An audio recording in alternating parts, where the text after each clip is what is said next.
کسان ملک کا کل بھی رو رہا تھا, کسان ملک کا آج بھی رو رہا ہے, اور اس کے بعد یہ ایک بہت بڑا ڈینٹ حکومت کی فوڈ سیکیورٹی کے حوالے سے لے کر کیا اس وقت اسٹریٹجی ہے, کیا اس کی پرائرٹیز ہیں, کیا ریکمنڈیشنز ہیں؟ بڑے اس وقت کیونکہ سب سے بڑا ایشو جو ہے وہ جو آپ نے اپنے انٹرو میں بات کی ہے وہی ہے کہ جو ایگریکلچر سیکٹر ہے, جو کلائمیٹ چینج ہے اس کا امپیکٹ جو آیا ہے سب سے زیادہ ایگریکلچر سیکٹر پہ آیا ہے all over the world globally, اور پاکستان سب سے زیادہ افیکٹڈ ہے. although وہ ہم کاربن جو ہمارے امیشن ہے اس میں ہمارا حصہ بہت ہی نامنل سا ہے compare to other countries, even China and امریکہ, لیکن جو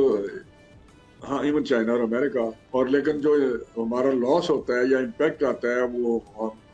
وہ سب سے زیادہ پاکستان سفرر جو ہیں کنٹریز اس میں ایک ہے.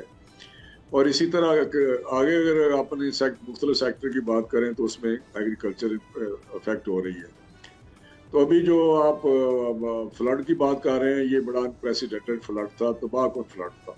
کوئی شک نہیں کہ اس سے بہت زیادہ ہمارا ڈیمیج ہوا ہے, اور کھڑی فصلیں جو تھی وہ جو اس وقت انڈیٹڈ ہو گئے ہیں بہت سارے ایریاز جس کا آپ نے ذکر کیا, لاکھوں ایکڑ زمین جو ہے وہ سیلاب کے اندر چلی گئی ہے. تو میں سمجھتا ہوں کہ کسان جو ہمارا فارمر ہے اور ایگریکلچر سیکٹر جو ہے وہ اکانومی کی بیک بون ہے ہماری. جس طرح آپ نے 24-26% کی GDP میں ہمارا کنٹریبیوشن ہے ایگریکلچر کی, اور اسی طرح 45% سمجھ لیں یا 60+ سمجھ لیں جو ہماری پاپولیشن ہے وہ رورل ایریا سے کسی نہ کسی طریقے سے ایگریکلچر سیکٹر سے جڑی ہوئی.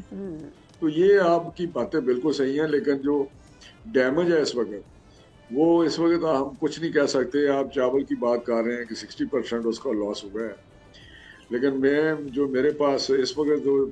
پانی اترے گا تو اسے پتہ چلے گا.